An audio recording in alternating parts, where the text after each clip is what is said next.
consultancy and expanding into other geographies. The Indian industry, on the other hand, now is growing at a rapid rate. As you can see, compared to, let's say, the developed world, both India, China, Brazil, and some of the Asian countries are now growing at a rate which is unprecedented. In fact, lots of the activities have now shifted, the focus has shifted to the east, as they call it, compared to the west. I'm not saying, I'm not trying to say that west is finished or anything of that sort, but the growth rate in the west are going to get limited to a smaller numbers. Plus, there are some issues which you see in terms of what you read today in Greece or Spain, what you read about 2 years back in the US crisis. So, but on the other hand, China and India have actually managed to cross those very well, tackle those challenges very well. So that's the reason I am saying that the activities have not shifted in this part of the world, and you are quite lucky that you are able to participate in those at a time when the region or the countries are growing. For example, when we passed out, the opportunities were limited. Most of our life we have been struggling to see how we are growing. The rate was always 2-3 years of good years, 1 or 2 years of bad years. And that is what shaped our thinking for quite some time. In your case, it is going to be different. In your case, we are going to see a continuous unprecedented growth. So there has to be a positive way in which you need to look at the situation and you need to conquer this world in times to come. There will be difficulties and everybody will want to do something special, because you will see that this batchmate has done this, my other batchmate has done that. Someone who was junior to me has done something else. But I can tell you one thing, success will ultimately come. I am not trying to be philosophical, or I am not trying to address you something, to be patient, etc. But I must tell you one thing, that you will have plenty of opportunities. Like in our case, probably one job, stable job was good enough. In your case, you are going to get so many opportunities that probably job hopping can become a habit. But more importantly, what one needs to see is, as you progress, as the time comes, you have the ability to learn more, add value to yourself, and then more. Because moving on probably in your life is going to be the order of the day. But how you move on and for what purpose you move on is what one needs to do. That brings me to the next subject, which is the way, as I mentioned, when the country is growing, the economies around us are growing. How are we going to be different? And this is going to be the era of globalization. There is no doubt about it that whether you want it or not, whether you are an Indian company or a foreign company, you are going to be affected by the global trends in no mean way and no small way. And that is the reason our mindsets need to be really different. For example, all of you have learned well, you have studied well, and you will have expertise in your subject. About that I have no doubt. So, basic core competency or expertise in your subject is something which you will always have. What you may not have, or what you may not think all the time, is how do you apply, which is a lateral application of your knowledge in different situations. For example, a supply chain in retail, in a supply chain in steel, the learnings are same. So just because one is in retail doesn't mean that the steel industry or manufacturing industry supply chain concept cannot be applied here or vice versa. Similarly, whatever have been the developments in, let's say, metallurgy or alloys, how they are used by the medical science is another very good combination.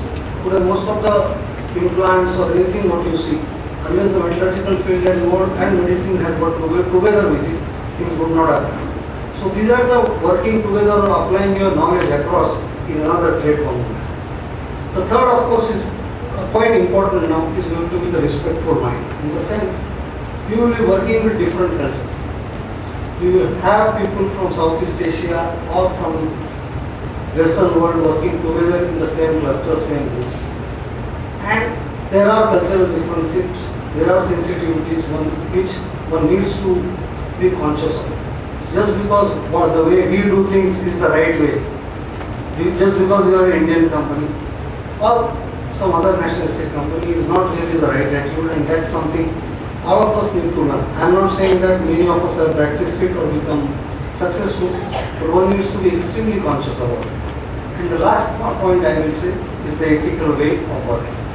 And Father Abraham in his address mentioned about the principles of XLRI, and this is something which gets compromised many times in our day-to-day life, and that's something I will certainly want each one of you to remember about the ethical way of working things.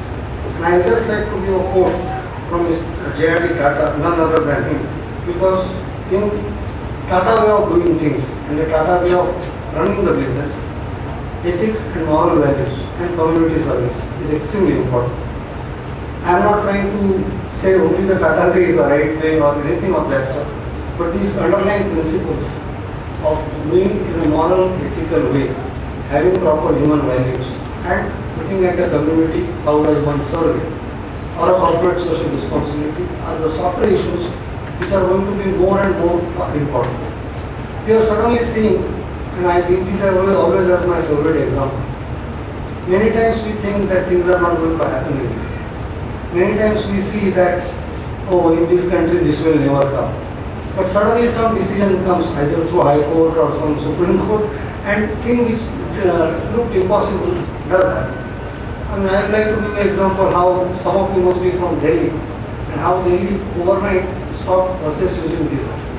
Everybody shifted to natural gas. I think 5 years back, or a year or 6 months before that, if someone had told me that this is something going to happen, I wouldn't have believed it. It was done, it was implemented. People had lots of problems, but today Delhi is clean. So similarly, things will happen because climate change, environment, social justice, these are the softer issues which are going to rule the day tomorrow, and we better be conscious of it. Suddenly you will find global warming has become an issue which sounded so distant. Climate change has become an issue which sounded so distant. We used to think that no, it's not applicable, that's for the developed nations, not applicable for it. But not so. So you will continuously see tremendous emphasis on all these softer issues, and that's where I would like to quote Mr. J.R.D. Tata and Mr. Ratan Tata. Mr. J.R.D. Tata said that we all believe in a certain way of operating, and I know that if I had done business the way some other business houses do it, we would have been twice as big as we are today. So what we have sacrificed is 100% growth, but I would not have had it any other way. This means that if the climate in a particular industry or location does not allow us to do business ethically, we prefer not to be there, even if it means a lot of loss of opportunity.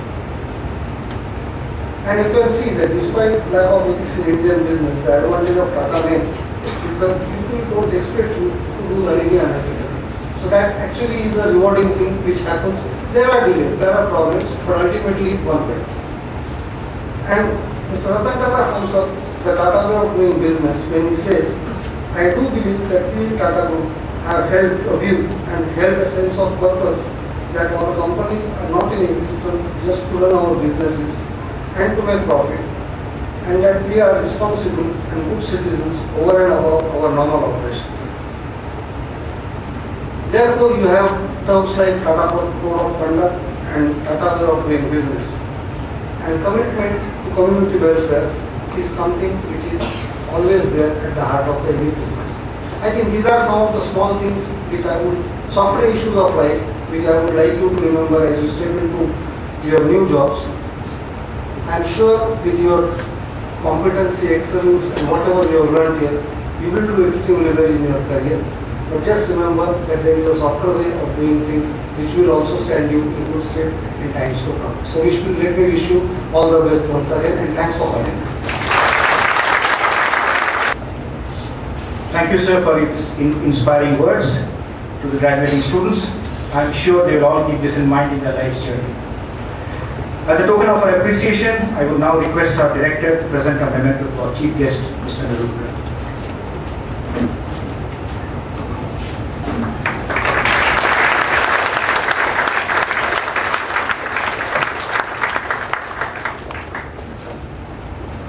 Anshuman Jaiswal of the GMP to briefly share his experiences as a student in